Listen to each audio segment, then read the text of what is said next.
Bonjour, je suis Anne de l'agence June et voici un appartement de 32 mètres carrés et d'une hauteur sous plafond de 2,20 mètres.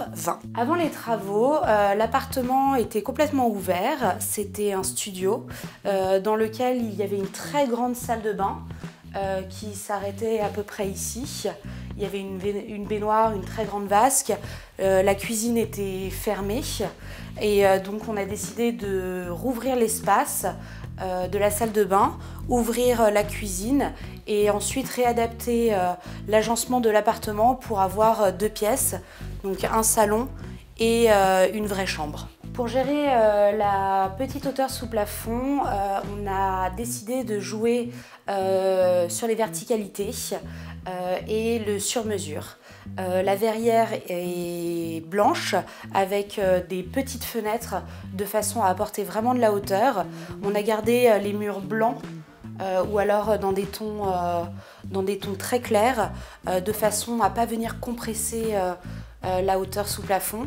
On a juste mis la cuisine en valeur avec une teinte de bleu et après on a utilisé dans la chambre des papiers peints verticaux pour augmenter l'impression de hauteur. Bonjour, je m'appelle Julia de l'agence June, je suis l'associée de Anne Fat. On a un placard dans l'entrée qui est ici et qui continuait jusqu'en bas. On a décidé en partie basse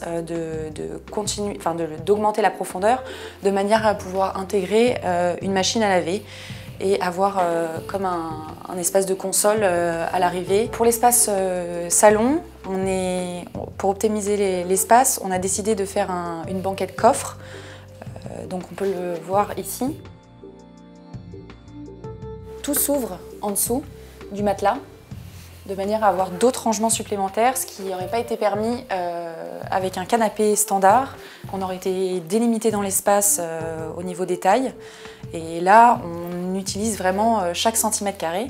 On retrouve également une partie vestiaire sur la gauche, juste en face de l'entrée, ce qui rappelle l'idée de sas d'entrée, sans avoir une cloison directe entre l'entrée et le salon. Le challenge pour cette cuisine, c'était vraiment d'avoir une cuisine très fonctionnelle dans un tout petit espace. L'écart entre les deux plans de travail est seulement de 63 cm.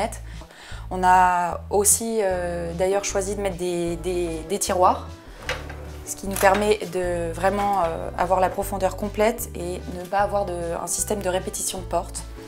Au niveau des rangements au-dessus du point cuisson, on a décidé de continuer l'espace étagère du salon de manière à créer un lien entre la cuisine et la pièce de vie. On peut retrouver également ce lien dans le plan de travail de la cuisine qui, côté cuisine, est complètement réservé à la préparation et côté salon, amène à recevoir 2 ou 3 personnes. Pour cette chambre, malgré un espace assez restreint dans cet appartement puisqu'on a 32 mètres carrés, la cliente souhaitait vraiment avoir une grande chambre assez confortable de manière à pouvoir circuler correctement autour de son lit, avoir ses rangements intégrés dans sa chambre et également un espace bureau. Donc on a presque une chambre scindée en deux. On a d'abord un espace plus profond à ce niveau-là qui permet de mettre le lit et un espace plus réduit de manière à accéder à la salle de bain avec d'un côté l'espace bureau et de l'autre côté l'espace dressing.